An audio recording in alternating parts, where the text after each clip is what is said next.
cette vidéo, je tiens à vous faire part d'une décision importante que j'ai prise après mûre réflexion et après avoir confronté plusieurs points de vue.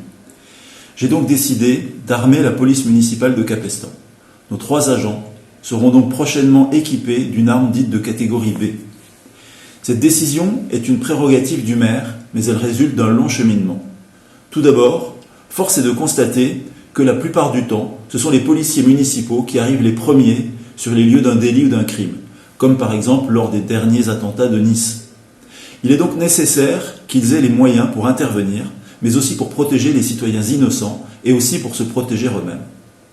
Cela fait partie de l'évolution continue de leur équipement, qui a vu l'apparition de la matraque télescopique, puis du gilet pare-balles. L'armement est aussi une nécessité pour pouvoir renforcer le partenariat avec la gendarmerie. À cet effet, une nouvelle convention de coordination sera signée prochainement. Elle précisera les conditions d'exercice des missions conjointes visant à améliorer la sécurité et la tranquillité publique. Bien sûr, l'armement ne sera effectif qu'après une formation de plusieurs semaines. Cette formation permettra de valider les aptitudes physiques et psychologiques des agents, mais aussi de rappeler le cadre juridique de l'utilisation. Vous le voyez, tout cela est très encadré. Enfin, les missions de nos agents ne changeront pas.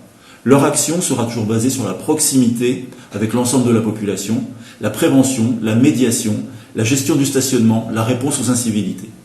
J'ai toute confiance en eux pour poursuivre leur travail quotidien à votre contact pour la sécurité de tous. Dans ces missions, ils seront d'ici quelques mois épaulés par un dispositif de vidéoprotection de 22 caméras réparties en 17 points du village. Ils ont été choisis en coordination avec les services de gendarmerie. C'était un engagement de notre programme et nous le tenons dès le début du mandat. C'est un investissement de près de 100 000 € pour lequel nous avons sollicité une aide financière de l'État.